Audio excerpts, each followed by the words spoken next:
There was an echo in the house when I dropped the ring on the marble counter. Not a loud clang, just that cold, tiny tick that reminded me how empty the place had become.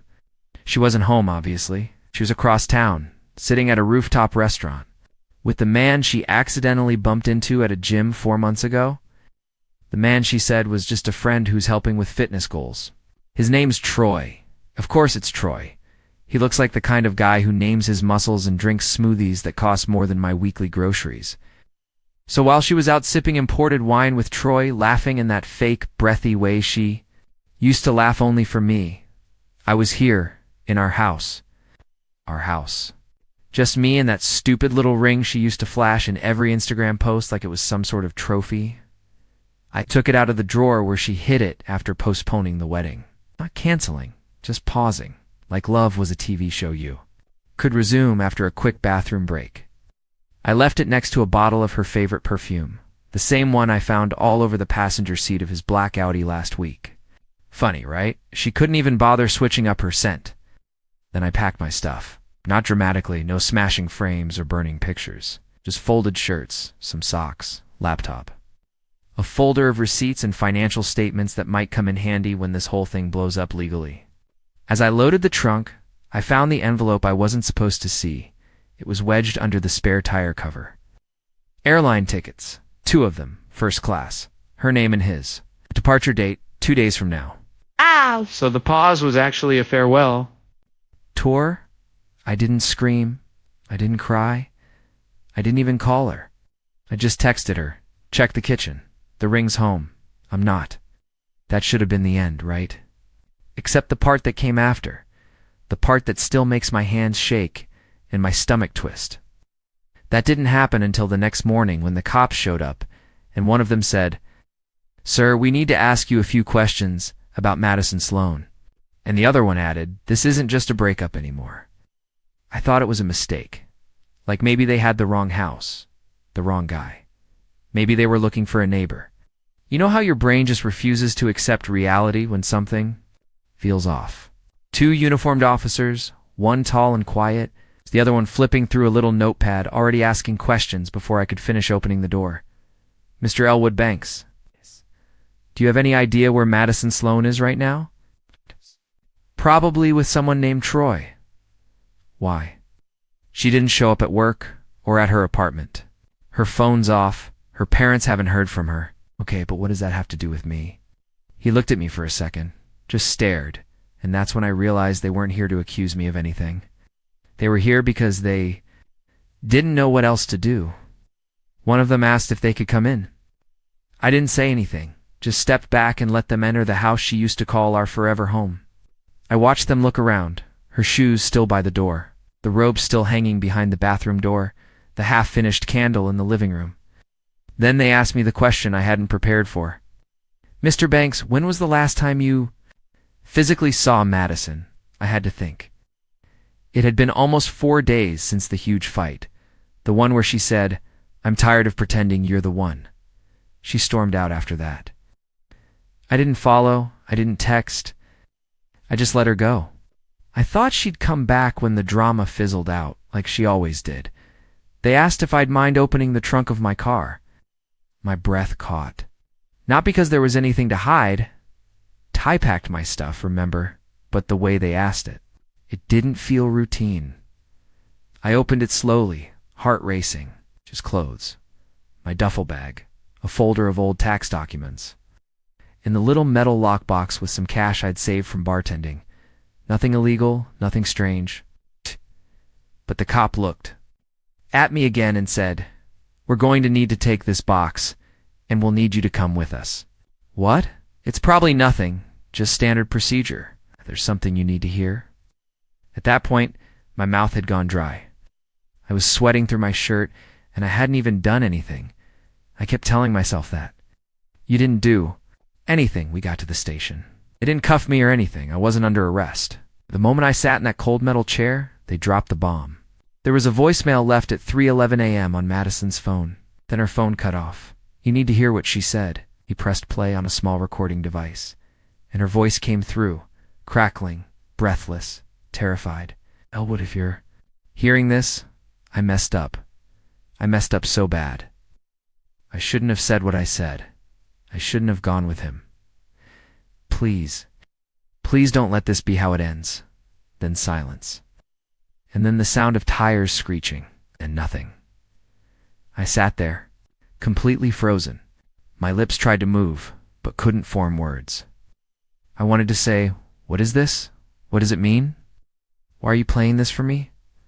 But all that came out was a faint whisper. She called me. The officer nodded slowly. "Yeah, and we thank you." We're the last person she tried to reach. We traced her phone signal.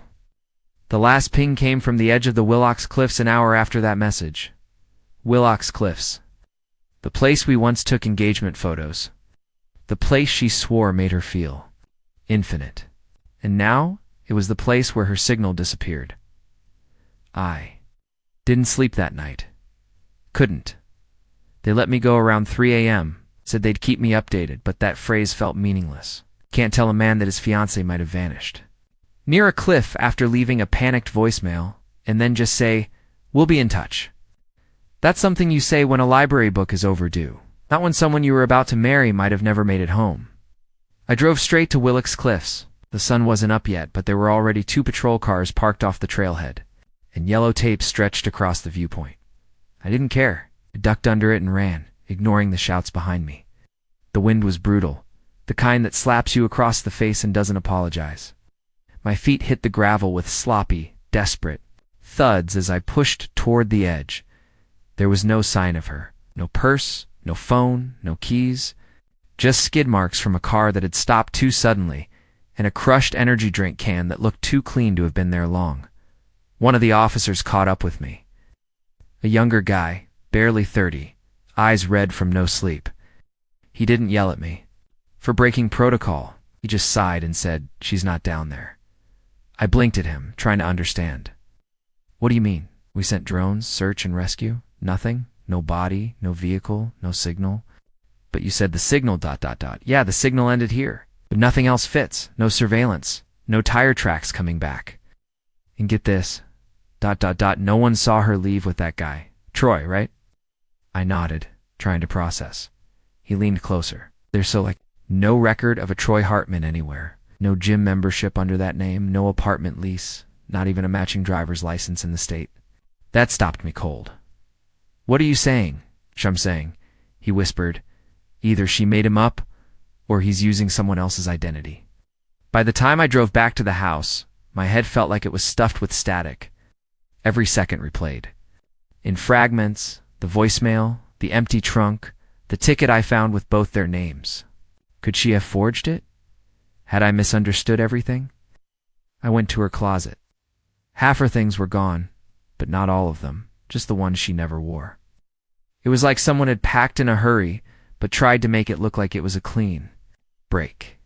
That's when I remembered something stupid, something that until that night I hadn't thought about in years: the flash drive. We had this old silver flash drive we used to joke about in college, the nuclear secrets stick. It had dumb stuff on it. Our first photos together, her terrible poetry, a folder labeled "Do Not Open Ever," which of course I had opened once. It was just videos of her lip-syncing to Lana Del Rey's songs. But she'd kept it. I'd seen it in her desk drawer just a few months ago, and when I opened that drawer now, it was still there. I plugged it into my laptop. The screen went black for a moment, then a single folder appeared. "If something happens to me, read this." My throat tightened. This wasn't a joke.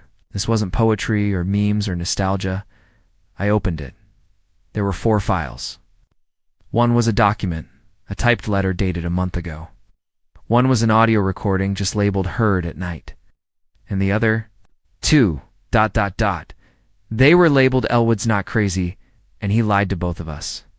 I clicked on the letter first, and by the 3rd paragraph, I was shaking so hard I had to set the laptop down, because she wasn't writing about leaving me.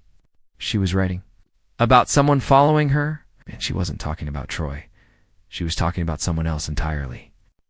I read her letter 5 times. Each time it made less sense and more. Started ordinary enough. If you're reading this, it means something went wrong. I don't know how else to explain what's been happening without sounding like I'm losing it.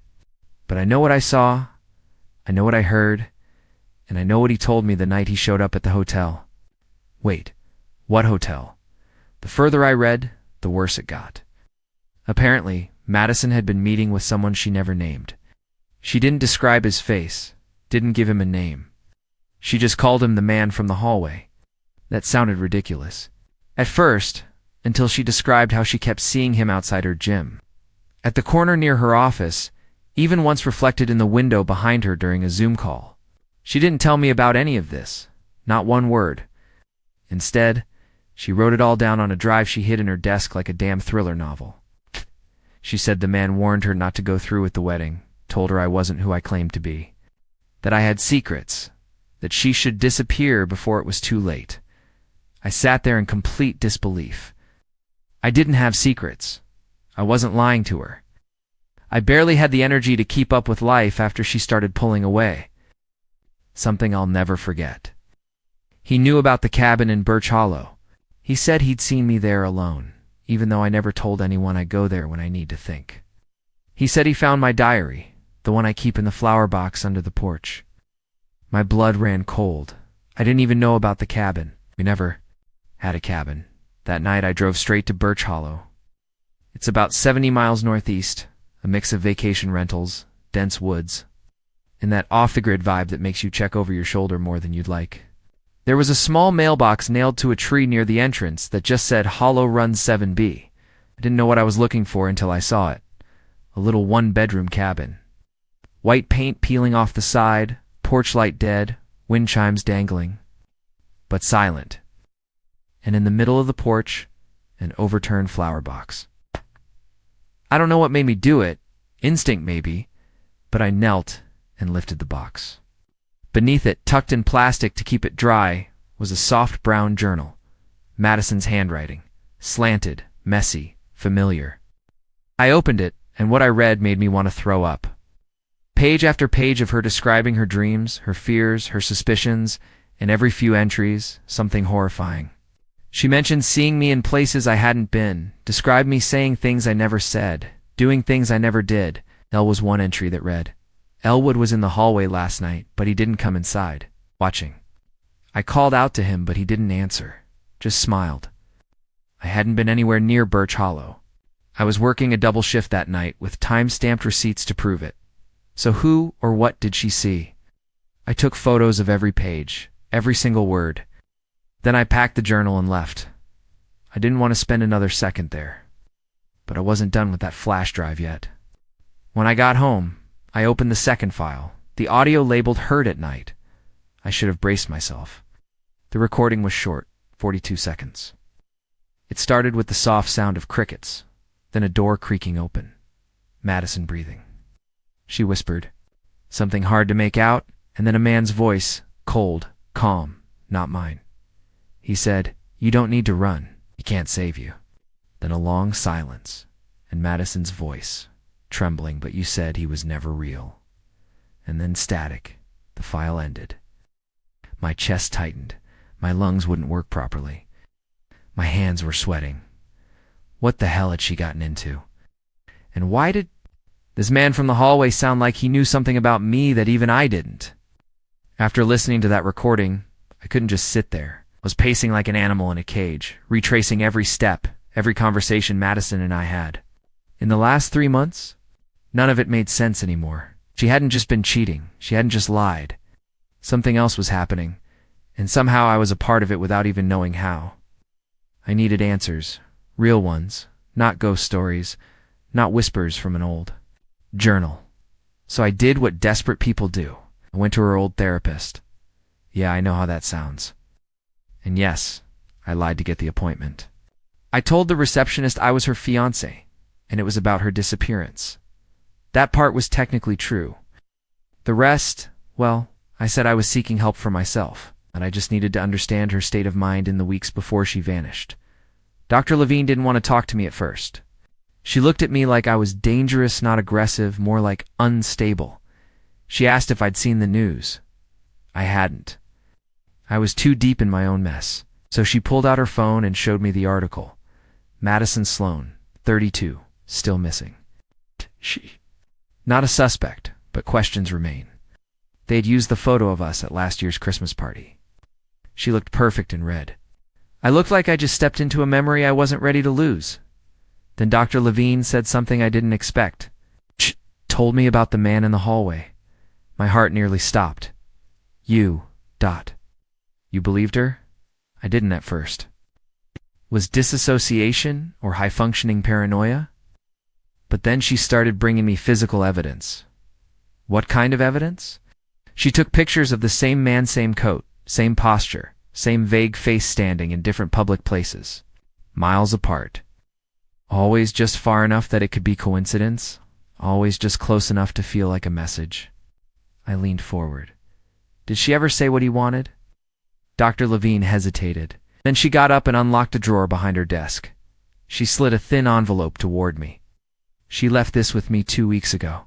Told me to only give it to you if something happened to her. Inside was a flash drive. Another one. Not silver this time. Black. Unmarked, except for a small red sticker on the side. I plugged it into my laptop the moment I got home. It only had one file. A video. It started with Madison. Sitting in a dimly lit room, she looked tired, pale, her hair messy, like she'd been crying or hadn't slept. She was holding her phone out, recording herself. If you're watching this, Elwood, then I'm gone. So maybe not dead, but gone from your life. And I need you to know. None of this is your fault, but you're in danger now too. I froze. What the hell was she talking about? He knows about the cabin? He knows about the dream you had when you were 12, the one you never told me about but always remembered. That hit me like a hammer, because I had never told anyone about that dream.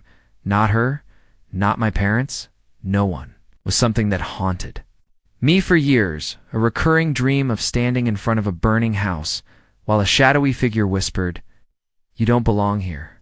Madison continued.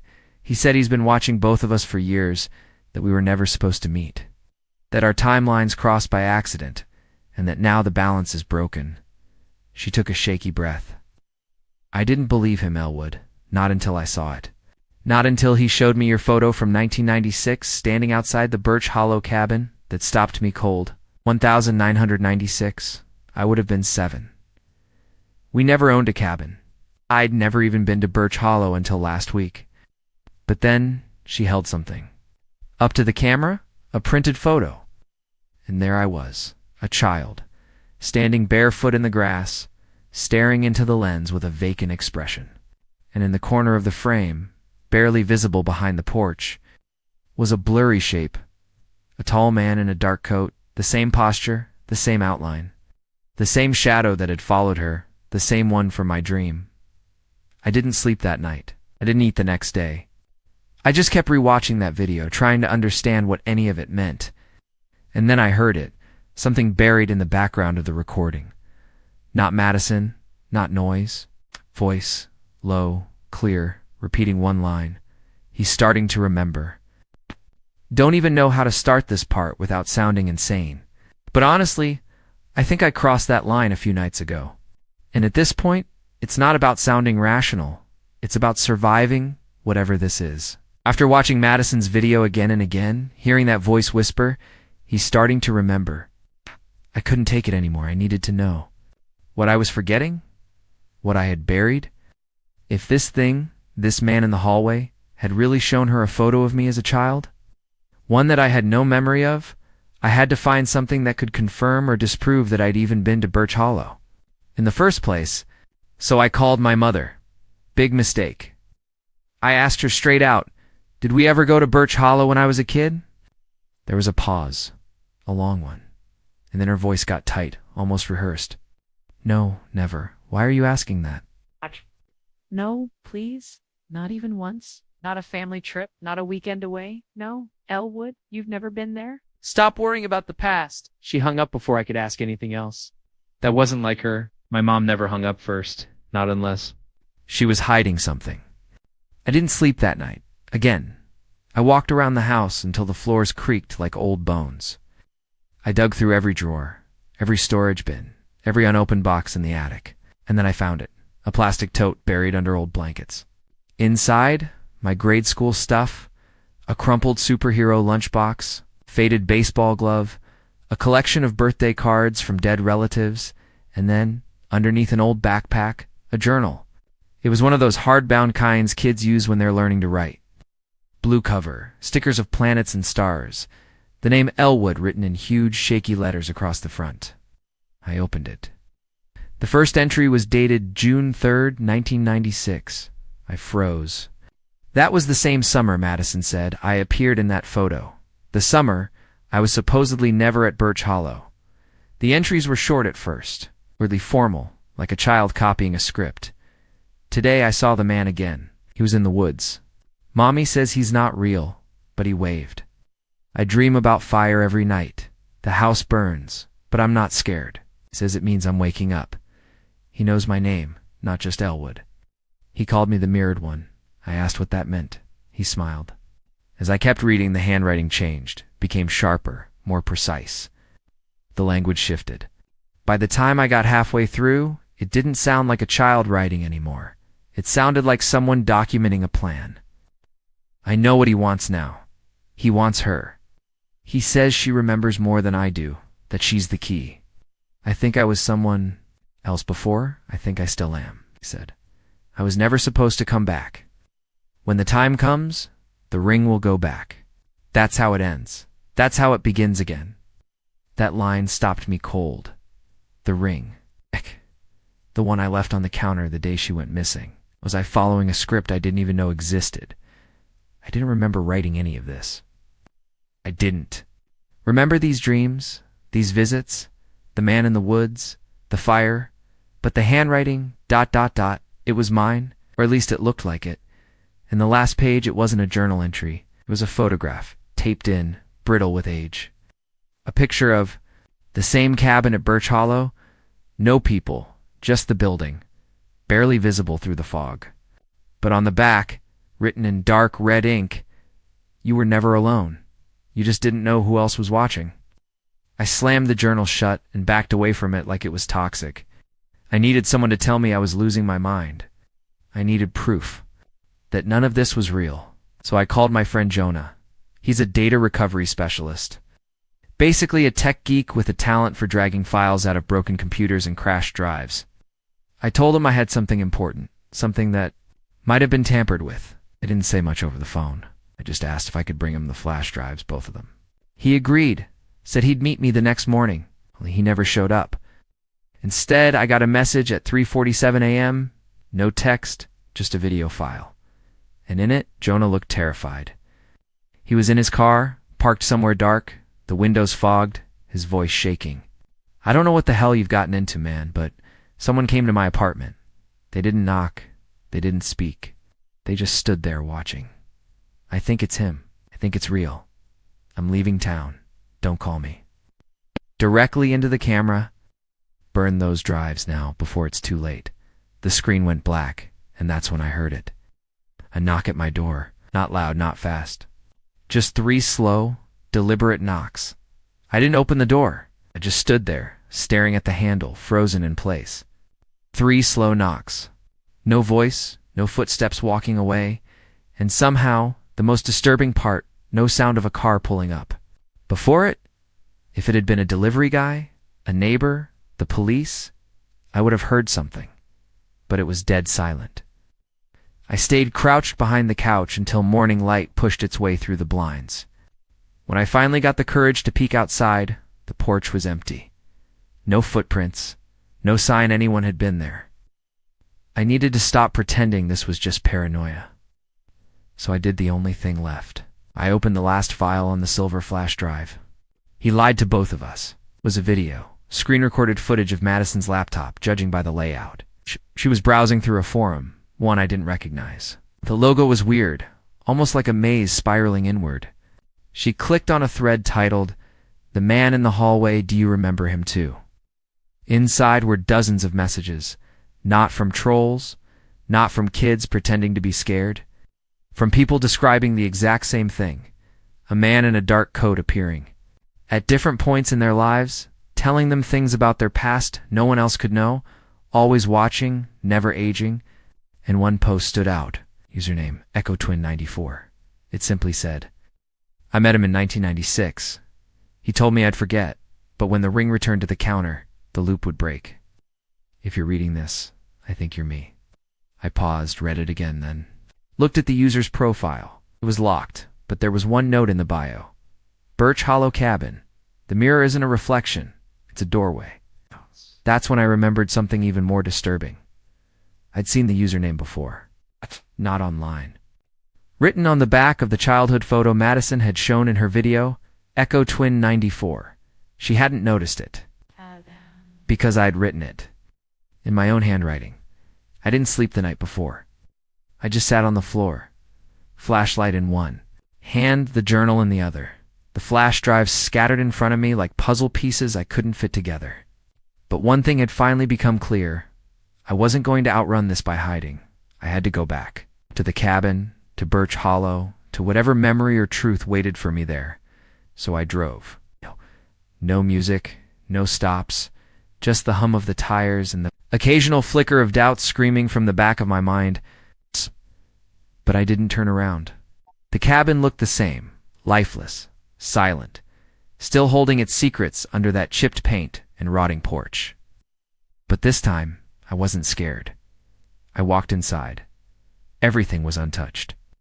No sign of forced entry, no blood, no messages on the walls, no flickering lights or figures in the shadows. It's just dust and silence. Until I looked in the mirror. It had always bothered me. A full-length mirror bolted to the wall, facing the living room like it had a purpose. I'd seen it last time, but I hadn't looked directly at it. Now I did, and I finally understood. It wasn't a mirror, at least not in the usual way. I stepped closer, and my reflection didn't match. I moved my left hand. It raised its right. I blinked. It didn't. I whispered, "Who are you?" And it smiled. But then something changed. For the first time in this entire nightmare, I saw fear. Not in me, but in it. The reflection's smile faded, its eyes widened. It stepped back as if something was pulling it away. And suddenly, the mirror went dark. Gone. Just my own tired, pale face looking back.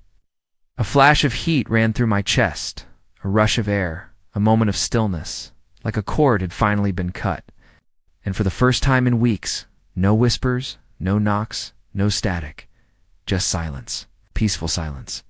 Behind the mirror, I found something wedged in the wall, a sealed envelope, inside a photo of me and Madison, real this time from our engagement. Day, her arms around my shoulders, my eyes mid-laugh. No shadows, no strange figures, just us. And a note in her handwriting, "If you found this, you broke the cycle. You weren't supposed to, but you did. I'm safe now. I remember everything, and so will you, in time. Love always, M." Tears hit my face before I could stop them. I don't know what cycle she meant. I don't know who or what that reflection was, but I do know one thing. She was alive. Somewhere, somehow, she had made it out. And so had I. Weeks have passed since then. No strange dreams, no voices, no knocks. Just calm. I moved out of that old house, donated the flash drives, burned the journal, blocked out the noise. Then one quiet Sunday morning, a letter arrived. No return address. Inside was a boarding pass, first class. Destination, Florence, Italy. And a note in the same handwriting, "Come find me." I've been waiting. So I'm writing this from an airport bench. It's quiet here. For the first time in a long, long time, I feel whole again.